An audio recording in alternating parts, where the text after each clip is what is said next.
I went into Graceland in '93. I don't think it was earlier than that. No, I think no, of course, I took pictures of the back of the building. That's how I know how to build it, like, you know what I mean? As I say, it was after I went to Graceland.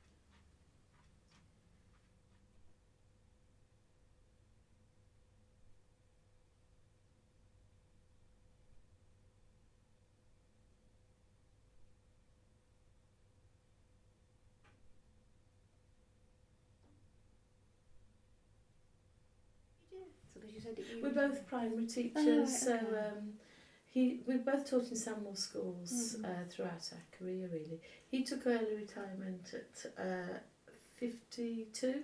I think that whatever my husband did, well, I think Andrew said in the service, that's his friend Andrew, he always did 100%. I won't say 110 because that's wrong, is it? He always did 100% effort into it. So he liked Van Gogh, for example. So, I mean, I'll show you the front room.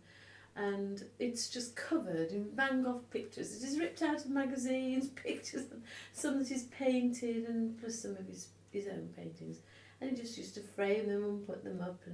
And he loved music, and he'd have a go at anything. And so upstairs I've got 3 guitars, about 15 recorders, zithers, ukuleles, and you think, what else? Oh, it's got a keyboard, all self-taught, as Andrew said. And so he'd always throw himself into something enthusiastically. And that's what attracted me to the project, because somebody's dead and gone or dying, and you think it would be nice for them to be remembered for their uniqueness. Yeah. And I know my husband was really unique. He was odd. I mean, I'm odd, and we're all odd in our own ways, but definitely we've never been run of the mill. We've always done something unusual, and I think it would be nice for him to be remembered in a different way. Yeah. Fantastic. And he'd be dead chuffed. If I saw my picture on the wall, I would hate it. But he'd go, "Oh, look at me." So that would be quite nice. He wouldn't be proud. He wasn't a proud or arrogant man at all. But he'd be chuffed. Yes, he planted things, and everything always grew for Graham. And if it didn't, he'd pull it up, and he'd go, "What's the matter with you?" And he'd shove it back in the pot, and it would grow. They were terrified of it. And I used to try and grow things, but I hadn't got my dad's skill. So we had this Christmas tree when Helen was, I suppose, about 6 or 7. And you know, you buy them rooted. So we had it as a Christmas tree inside, and then he planted it outside. And the next Christmas it came in, and then he planted that. And this went on for about 6 years, until I said, "That poor little tree, in, out, in, out." I said, "Just plant it now in the garden, we'll get an artificial one." And he said, "Oh, all right then." And he planted it very close to the house. I just didn't even look, stupid me. Well, now you're going like this. Sort of a 30-foot tree still growing next to the house. That was Graham. Unbelievable.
And you still, if you see some of the African markets on the television, there's a big round scale, it's got Salter across it, and they're all over the flaming world, because they were going for 200 odd years or more, and they made all the weighing scales for donkeys, you know. And subsequently, when I went over there, they had 2,000 odd people or more working for them. And West Bromwich Spring was making the big heavy springs for the railways. And Dart Spring, which was the other big company, made all the springs for the Ford Motor Company. And they've all gone. It's desolate. We're about the largest company now with 30 people working for it. Salter's had 2,700 at one stage. And even the factory doesn't exist. And it's tragic. And people say springs. Who uses springs? Where are springs used? I can name 30 in this room. You sit in your car, you wouldn't move very far unless you've got springs working for you. You open the door. This chap spoke to me, and I can bore your ears off with the story. And he said, springs? He said, you don't use them, do you? I said, how did you get into this room? He said, what do you mean? I said, well, you pressed that lever down, didn't you? Yeah. I said, where is it? It's gone bad. I said, yeah, what made it go bad? He said, you don't see them, do you? And that's it. 99% of springs, you don't see them. And this is it. It was an hidden industry in a sense. And subsequently, you were in an industry which couldn't go. I mean, I said, to the really Concorde at the time, I said, that doesn't fly without springs. Couldn't. I said, you can't get in and out of this building, I said, without pressing the lever down and going. You get in your car, you're sitting on springs. You go to bed at night, you're lying on springs. Christ. And this bloke, he sat in front of me and he said, never thought of it like that. He said, they're invisible, aren't they? There's a couple in there, you press that button and it goes up and down.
I looked at it and I thought, coincidence, you know?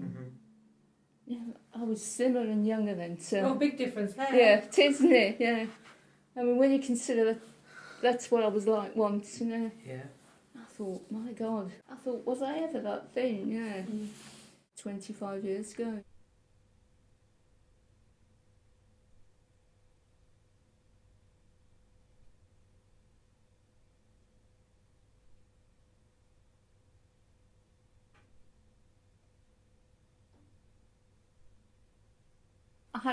I albums and albums of photographs. And Helen came to see me, and she was going through them, and she says, "I haven't seen half of these." So she took them home with her, but Mark scanned them in the computer. And then I found those later. And I thought, when I saw it, the significance of it, I thought, you know.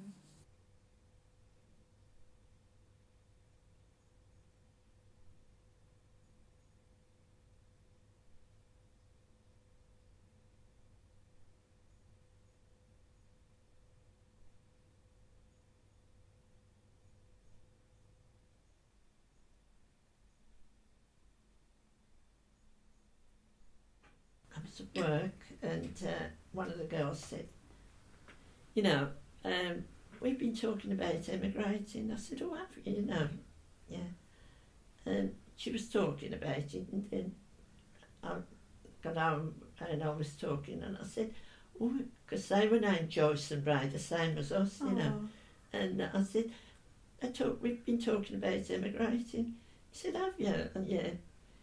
And, well, you know, we was talking 2 or 3 weeks, and I said, shall we?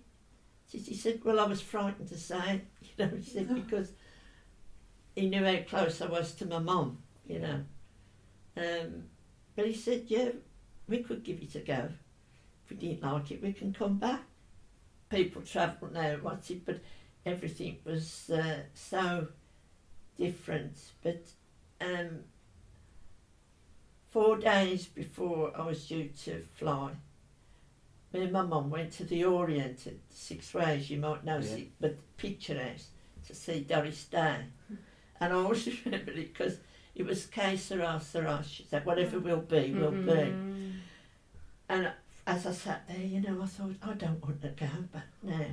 And walking home, I was talking to her and I said, Mum, I don't want to go. Oh, and she stopped there. She's in Nursery Road once. Turned around, she said, you're going. That lad's out there making a home and life for you. She said, you've got to go. I don't want to go though. You're going. Anyway, by the time. But every time my mum wrote, she always put que sera, sera, whatever will be, you know. What it was, last year, his 24th was his birthday, but he was really poorly then. And 24th of July. And he wanted to treat all the family and he thought the world of his 2 granddaughters. They brought a lot of joy to him. And he wanted to take us all out for a meal, but all the family knew that he couldn't do it. So they said, we'll all have fish and chips. If it's a nice day, we'll go outside all together. If not, we'll go over to the common room, and if it's a bad day. Well, the sun was shining lovely, and we told lots of friends, and his sister and all them come over and all that. So that was yeah, and you know, it was one of the nicest days, and like he managed to stay, you know, in the party till 7:15, and you could see he'd had enough, and he said, I've got to go in now. And they brought him in on the wheelchair, and he went straight into his bed. And but he was so happy that he'd achieved it, you know. I tell you what, he loved his little bit every day. But it was all pennies. I never worried because I knew he never went beyond his means. And the bookie round there, they come and see him because he was a character, right, was one of them men that once you'd met him, you didn't forget him. Yeah. He was one of them types.